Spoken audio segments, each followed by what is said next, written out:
zat saya. Udah, akhirnya semua, oh iya ternyata Nabi Isa punya kemampuan apa? Menghidupkan yang mati. Udah, sudah, ya sekarang mati lagi, lepas mati lagi, kubur lagi. Terus apalagi kehebatan kamu Isa? Saya diberikan kemampuan oleh Allah untuk membuka mata orang yang buta. Jadi ada yang dari kecil lahir buta, nggak bisa ngeliat. Kata Nabi Isa, sini, diusap matanya, melek langsung. Ternyata dunia itu indah. Saya selama ini merasakan bahwa dunia itu gelap. Ya, nggak pernah ketemu matahari, nggak pernah ketemu bulan. Sekarang baru ketemu. Itu diusap doang sama Nabi Isa. Akhirnya yang tadinya kaumnya ingkar kepada Nabi Isa mulai berangsur satu persatu beriman. Kenapa beriman? Karena menyaksikan langsung mukjizat yang diberikan oleh Allah kepada Nabi Isa. Nabi Musa lain lagi. Nabi Musa hidup di zaman kala itu orang-orang yang hidup di zaman Nabi Musa memiliki keahlian di bidang perdukunan. Jago-jago dukun, jago-jago sulap, bisa merubah agam jadi kodok misalnya. Itu zamannya Nabi Musa. Wah, akhirnya banyak tukang-tukang sihir yang marah sama Nabi Musa. Sehebat apa sih kamu? Nih, kalau memang kamu hebat Musa, para tukang sihir datang, udah kumpulkan semua tukang sihir senegeri Mesir, saya sendiri. Wah, kata tukang sihir simsalabim, hai tambang, rubah kamu jadi ular. Lempar tambang itu bulat jadi ular. Cuman namanya tambang, ularnya ular kecil, ular ucritnya. Kata Nabi Musa, kecil itu mah. Nih tongkat saya nih. Mana sudah bawa tongkat lagi? Nih tongkat saya nih, lihat. Dilempar tongkatnya Nabi Musa, pak, hidung, langsung berubah jadi ular gede. Itu ular-ular kecil buatan tukang-tukang sihir dilalap semua, dimakan habis, melongo semua tukang sihir. Ternyata tongkatnya Musa lebih hebat daripada apa? Tambang-tambang kami. Kalau tambang yang jadi ular itu sebetulnya ular bohong-bohongan. Jadi cuman matanya doang yang dia apa? Yang dikelabui. Sebetulnya tambang beneran, nggak berubah jadi ular. Cuman matanya aja yang disulap supaya apa? Ngelihat tambang itu seakan-akan ular. Kayak kamu bangun tidur, Diki tidur di sampingnya Alif. Karena tidurnya nyenyak, lagi tidur mimpi ketemu genderuwo, dikejar-kejar genderuwo. Begitu dikejar, tahu-tahu nabrak pohon. Dalam mimpinya bleduk nabrak pohon, akhirnya kebangun. Begitu bangun, lihat Alif, dikira genderuwo. Astagfirullahaladzim, ada di sini genderuwo. Padahal Alif. Kabur Dikinya. Kata Kois, kenapa Dik? Ada genderuwo. Mana? Tuh, pakai baju merah. Mana itu Alif? Genderuwo. Alif, genderuwo. Oh. Udah, kita bacain ayat kursi. Allahu la ilaha illa huwal hayyul qayyum. Kata Alif, apaan sih? Emang saya apa? Enggak, kamu genderuwo, bukan kamu Alif. Oh. Ini apa? Karena apa? Matanya terbawa mimpi. Sementara tongkat yang dilempar oleh Nabi Musa itu benar-benar berubah menjadi ular. Akhirnya para dukun tadi nyerah. Waduh, ampun kalau begitu Musa. Ternyata tongkatmu itu sakti. Apalagi kehebatan tongkatmu Musa. Ayo ikut saya. Ikut saya sekarang. Oh, ketika Bani Israel lagi kehausan, nggak ada air sama sekali. Wah, itu ada batu. Lihat sini. Dipentung. Apa dipentung? Dipukul batunya dengan tongkat. Beletuk. Saat dipukulkan batu itu dengan tongkat, keluar dari batu itu apa? Sumber mata air. Berapa? 12.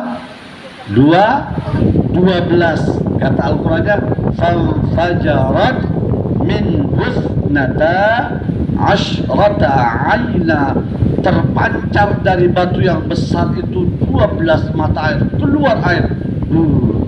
Kata Bani Israel, tongkat sakti.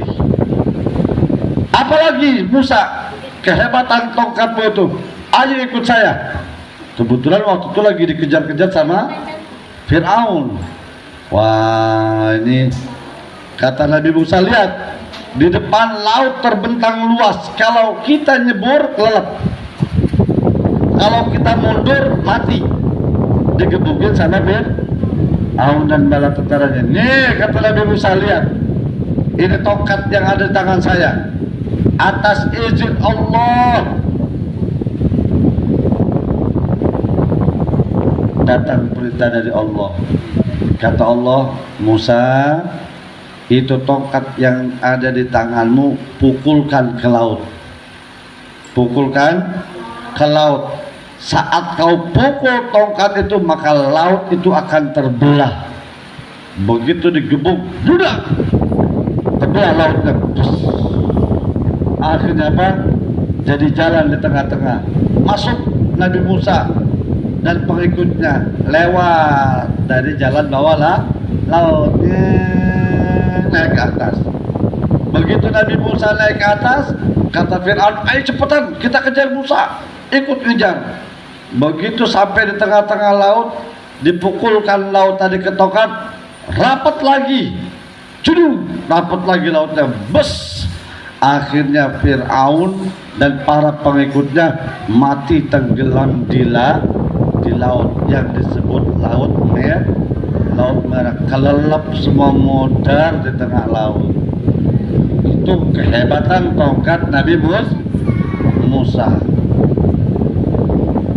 Ada lagi Nabi Yusuf alaihi salam. Apa kehebatan yang diberikan oleh Nabi Yusuf? Kehebatan yang diberikan oleh Allah kepada Nabi Yusuf adalah apa? Mampu membaca atau menerjemahkan atau mengartikan mimpi. Misalkan mimpi apa? Oh, arti mimpi itu ini. Itu kelebihan Nabi Yusuf. Yang keduanya, Nabi Yusuf diberikan ketampanan yang tidak ada tandingannya.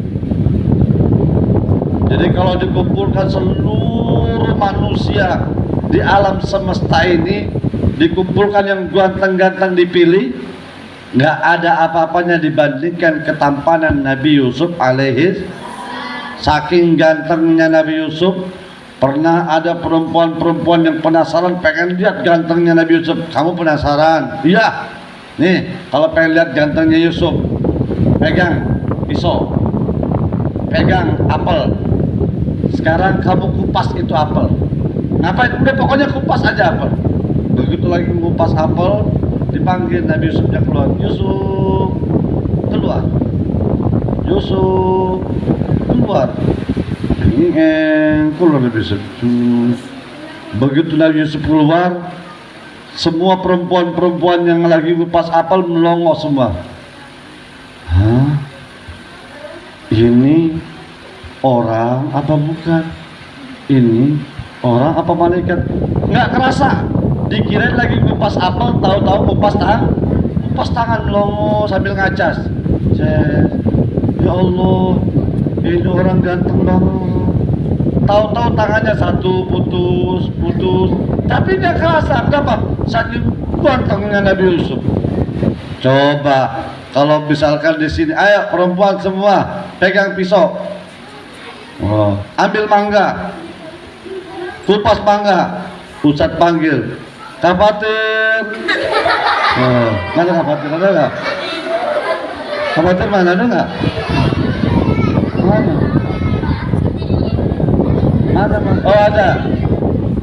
Kafatir keluar. Kira-kira kamu lanjutin kupas mangga, atau kabur gitu kan? Khawatir keluar apa? Boro-boro kupas banget. Ha. Kalau tadi Nabi Yusuf, ha, ini manusia apa malaikat? Begitu yang keluar khawatir, ha, kamu. Pada lari. Itulah kehebatan Nabi Yusuf. Saking tampannya, saking gantengnya, sampai nggak kerasa perempuan-perempuan tadi motongin jari-jarinya. Semua nabi, para rasul dibekali oleh Allah dengan kelebihan-kelebihan yang disebut mukjizat. Dan mukjizat yang paling hebat adalah mukjizatnya Nabi Muhammad sallallahu alaihi wasallam. Nabi Musa dulu tongkatnya sudah nggak berlaku lagi. Ketika Nabi Musa nya nggak ada, ya sudah, mau yang megang tongkatnya kaduri nggak bakal bisa berubah jadi ular. Hai tongkat, berubah jadi ular, berutang, nggak bakalan. Coba Kasanip, hai kamu berubah jadi ular, berutang, nggak bakalan. Coba Habsi, dipegang sama Habsi, hai tongkat, saya belah kali mati supaya terbelah, nggak bakalan, nggak bakal. Itu tongkat hanya berlaku ketika dipegang oleh Nabi Musa alaihissalam. Jelas? Semua mukjizat para nabi itu sudah tidak berlaku karena orang yang nggak ada. Ustaz pernah lihat tongkatnya Nabi Musa. Tongkatnya sampai sekarang masih ada itu.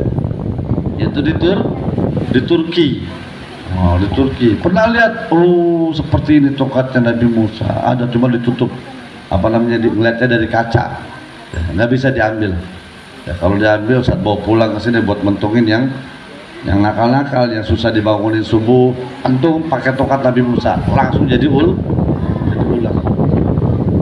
Tongkatnya Nabi Musa masih ada, tapi sudah nggak bisa dipakai, sudah nggak berlaku lagi. Mukjizat yang diberikan oleh Allah kepada Rasul terakhir, manusia pilihan lengkap semua ada. Allah pernah kasih mukjizat kepada Nabi Yusuf berupa ketampanan. Allah berikan kepada Nabi Muhammad sallallahu alaihi wasallam. Dulu Nabi Yusuf tampannya melebihi yang lain, enggak ada tandingannya. Tetapi ketampanan Nabi Muhammad lebih dari ketampanan Nabi Yusuf alaihi salam. Nabi Muhammad saking tampannya, sosok manusia yang tidak memiliki kekurangan sedikit pun. Jadi Nabi Muhammad itu diceritakan tinggi enggak, pendek enggak. Nabi Muhammad dibilang tinggi enggak, dibilang pendek enggak. Berarti apa? Ideal. Jadi Nabi Muhammad tuh kalau lagi jalan sama orang yang tinggi sejajar. Misalkan ada orang yang lebih tinggi dari Muhammad, begitu jalan sama Nabi Muhammad sejajar, sama. Kalau jalan sama orang yang pendek sejajar dengan orang yang pendek. Itulah hebatnya Nabi Muhammad. Kalau jalan keluar dari rumah gak pernah kepanasan. Setiap Nabi Muhammad keluar selalu diikuti oleh awan dari atas. Gak boleh Nabi Muhammad kena sengat matahari. Itulah hebatnya Nabi Muhammad sallallahu alaihi. Nabi Muhammad mampu membelah bulan. Kalau Nabi Musa membelah lautan, Nabi Muhammad nggak tanggung-tanggung. Bulan dibelah, hai bulan, terbelah kamu jadi dua, terbelah menjadi dua. Dan Nabi Muhammad juga mampu mengeluarkan air dari jari-jarinya. Jadi ketika para sahabat kehausan gak ada air, kata Nabi, sini kumpul, sini, ayo ambil gelasnya, keluar, ya.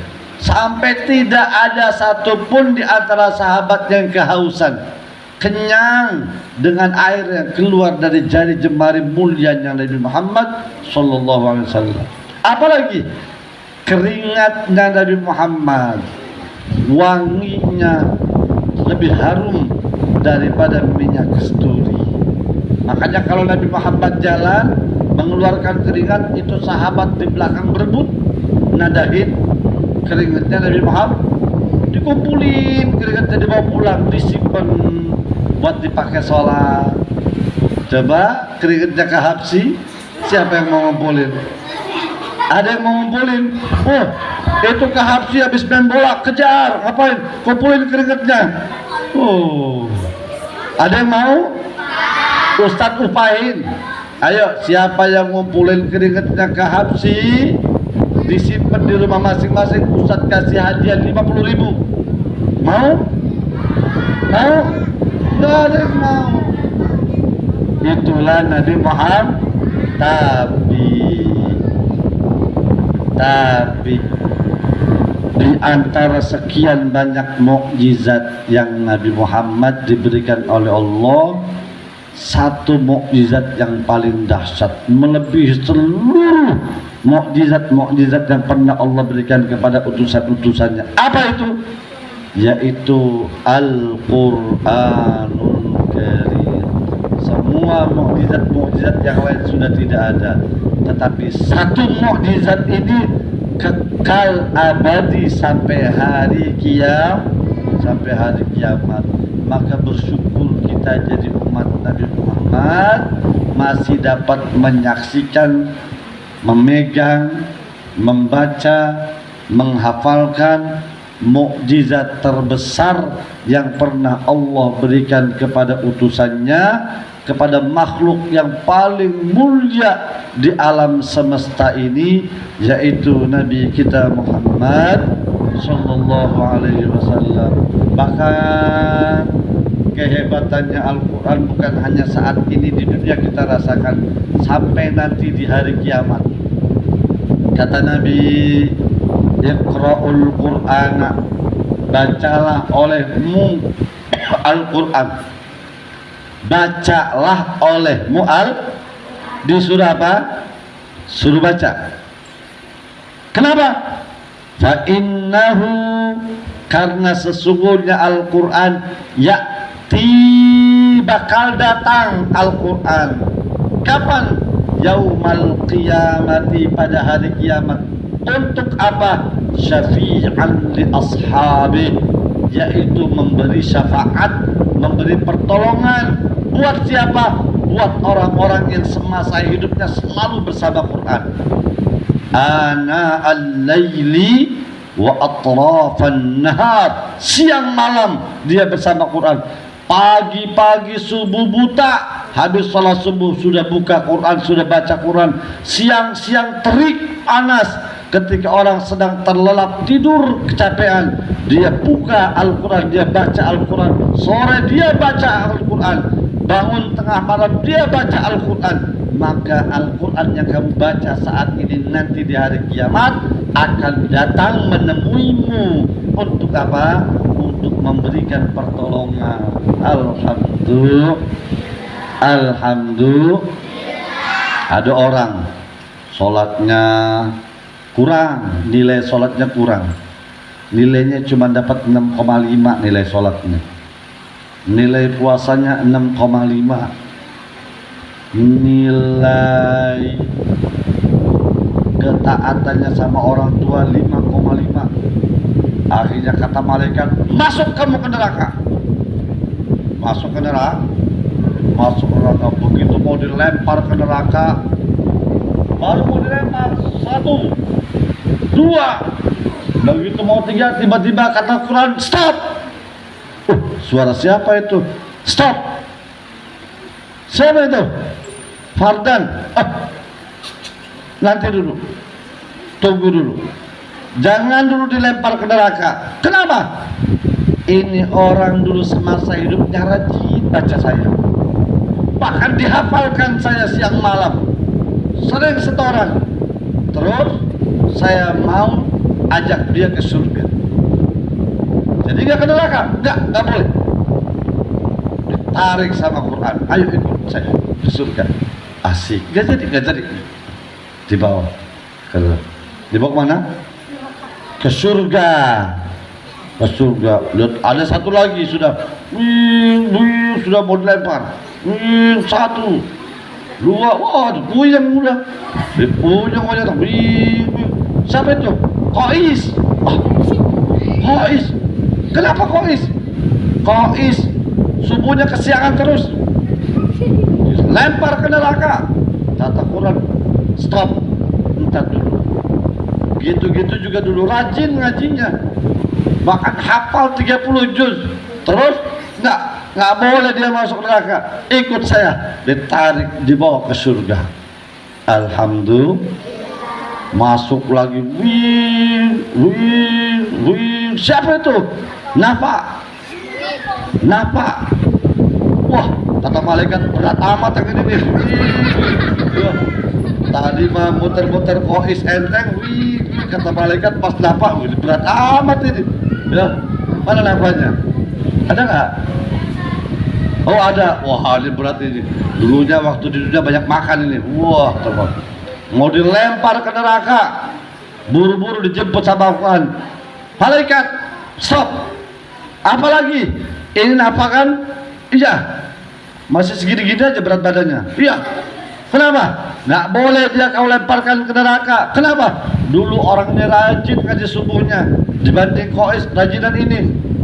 Terus harus ke surga. Akhirnya nggak jadi ke neraka, dibawa ke surga. Alhamdulillah. Itulah untungnya orang-orang yang dekat dengan Al-Quran. Enak nggak? Bahkan nih Ican mati ceritanya. Kenapa?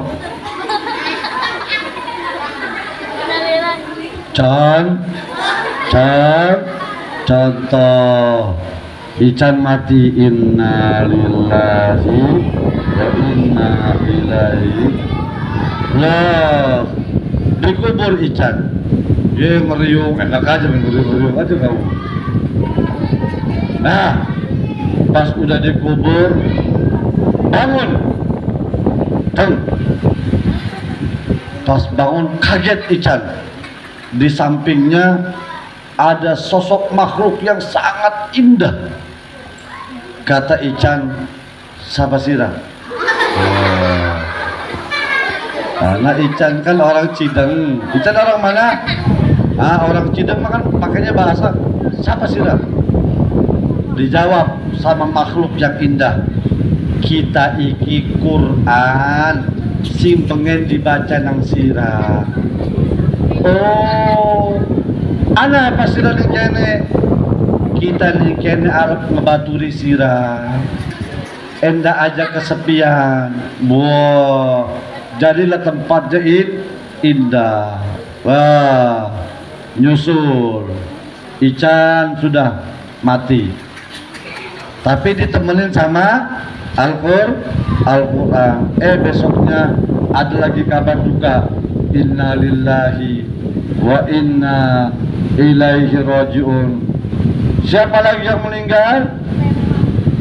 Siapa lagi yang meninggal?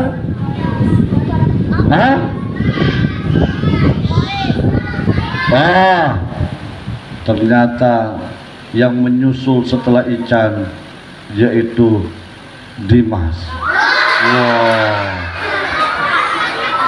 Begitu dengar kabar Dimas meninggal, kata Agam, yes, tahlilan. Yes, tahlilan.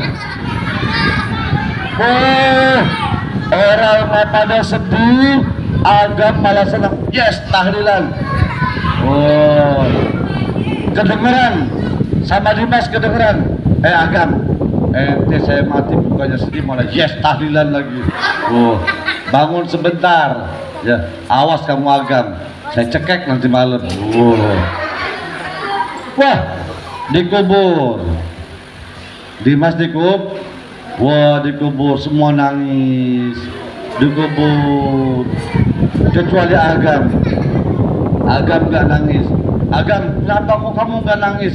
Saya mah lagi nunggu 7 harinya.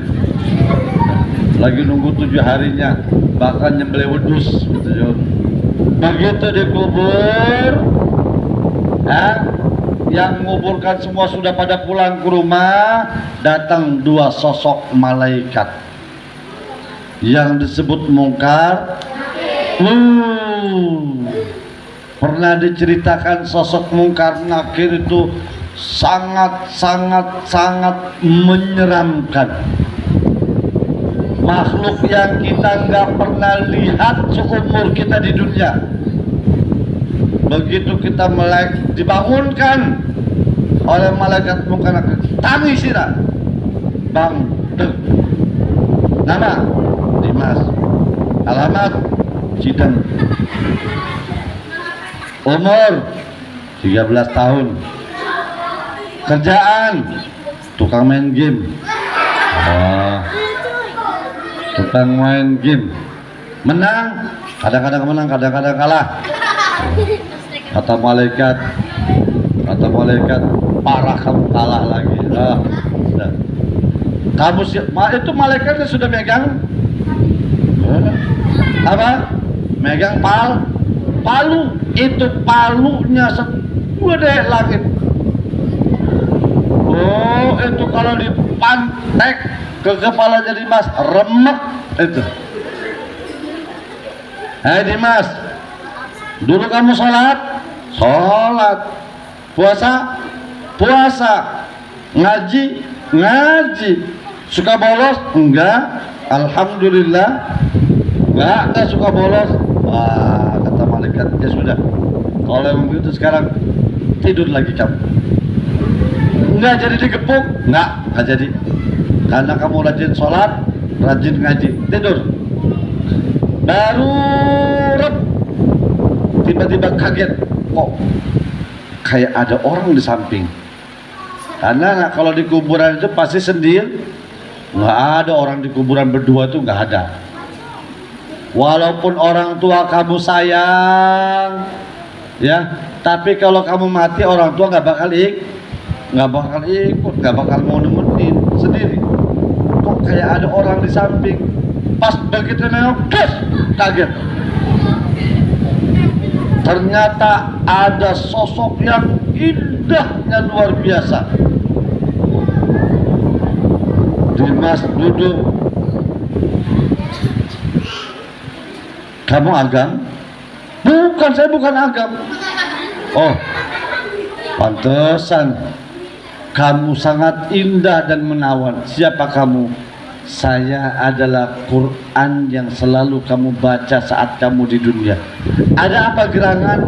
Saya diutus oleh Allah untuk menemani kamu sampai hari kiamat. Jadi orang-orang yang rajin baca Quran itu nanti di kuburannya nggak kesepian. Tapi yang nggak suka baca Quran di kuburannya kesepian, dijejak. Udah gitu apa? Nih, sepi sendiri, nggak ada teman. Yang datang malah apa? Yang datang pertama malah ular besar datang pertama kali. Apa yang pertama yang dilakukan oleh ular? Dilipat badan kita semuanya, kemudian satu persatu anggota badan kita dicaplok. Yang pertama kali anggota yang dicaplok itu adalah mata, ceplok. Makanya lihat orang yang meninggal kalau sudah lewat 7 hari, begitu digali kuburannya, yang pertama nggak ada itu matanya. Itu sudah caplok langsung sampai tembus ke belakang. Tapi kalau orang yang gemar baca Quran nggak sanggup ular, jangankan ulat kecil yang ada di tanah nggak sanggup menyentuh kulitnya penghafal Quran. Maka pernah ada orang yang rajin baca Quran digali kuburannya. Pas begitu digali, satu pun anggota badannya nggak ada yang rusak. Jangankan badannya, kain kafannya saja utuh. Bahkan keluar semerbak harum wangi dari dalam kubur. Ini siapa ini? Oh, ini dulu tukang ngaji. Ini dulu penghafal Quran. Diperiksa karena kuburannya mau dipindahkan, satu pun nggak ada yang rusak. Padahal sudah dikuburkan 40 tahun yang lalu, tapi jasadnya masih utuh. Orang yang tukang maksiat, tukang meninggalkan sholat, jangan 40 tahun, baru 40 hari sudah tinggal tulangnya saja. Kemana dagingnya? Habis digerogotin ular. A'udzubillahi min. Maka beruntung kamu, Allah sayang sama kamu. Walaupun cuaca hujan, Walaupun cuacanya dingin, gerimis, kamu tetap berangkat, ingin mendengarkan dari ustadz-ustadzahnya, ya, huruf per huruf, ayat per ayat. Kamu belajar menghafalkan, apalagi yang rajin ngaji subuh, lebih dahsyat lagi. Apalagi yang rajin ngaji subuh, lebih dahsyat lagi. Ya, lebih dah. Nanti, nih, kalau di hari kiamat nanti kalau kita sudah selesai namanya dihisab. Dihisab itu diperhitungkan amalnya, bagaimana puasanya, bagaimana. Nanti kita akan jalan melewati jembatan. Bukan siratal mustaqim. Namanya as-sirat. Namanya apa? As-sirat. Itu jembatan begini nih. Datang, naik, turun, datang, naik. Sekalinya naik, untuk naiknya ini butuh waktu ribuan tahun. Untuk turunnya lagi butuh waktu ribuan tahun. Maka betapa capeknya kita nanti di atas jembatan Sirat. Akhirnya apa? Tidak sedikit orang yang begitu berada di jembatan Sirat tergelincir jatuh. Kalau sudah jatuh berarti di mana? Neraka. Neraka jahanam. Yang bikin kita kuat ketika itu saat berada di atas jembatan, akan ada yang menolong kita datang. Di antaranya Al-Quran. Begitu mau jatuh ditahan oleh Al-Quran, dituntun oleh Al-Quran sampai ke ujung. Ujungnya apa? Ujungnya adalah surga.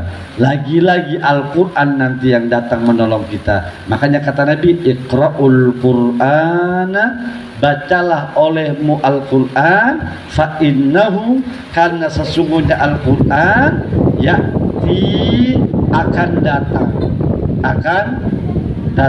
Kapan? Yaumal qiyamati, pada hari kiamat. Untuk apa? Syafi'an, menjadi penolong. Untuk siapa? Li ashabihi, untuk para pembacanya, untuk para penghafalnya, untuk para pengamalnya. Alhamdulillah.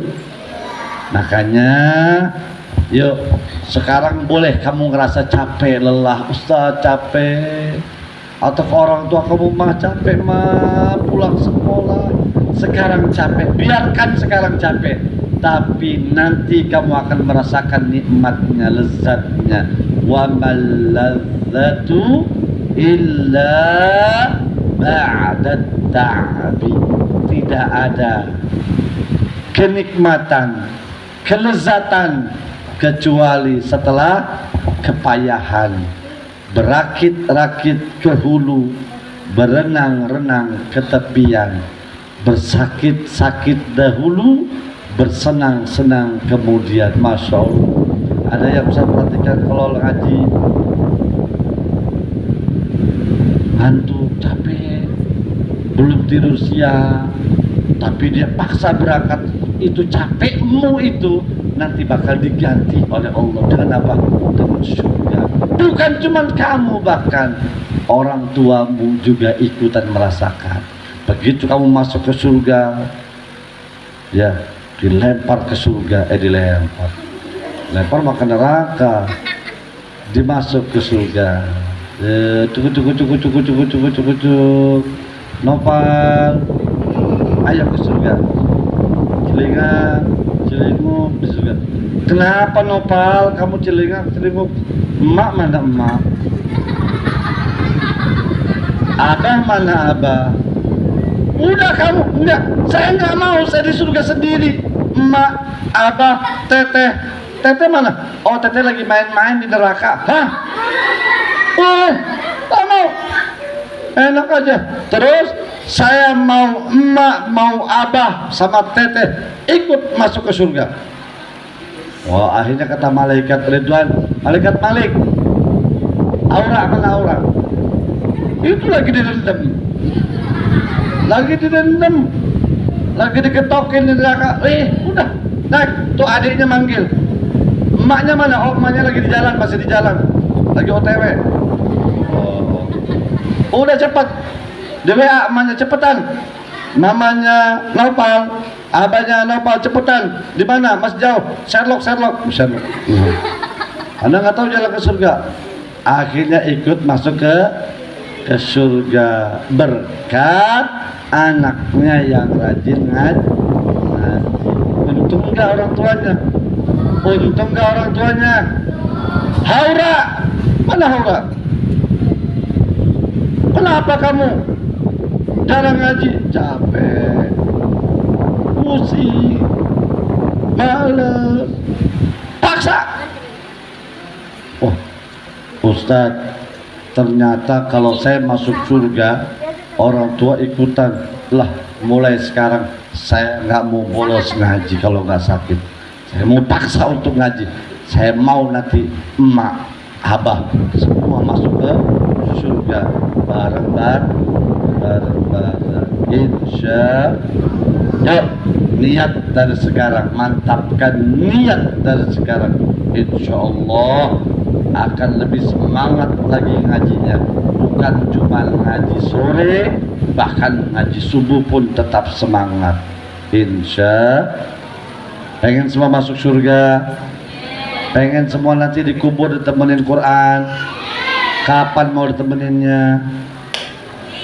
Hah? Besok? Hah?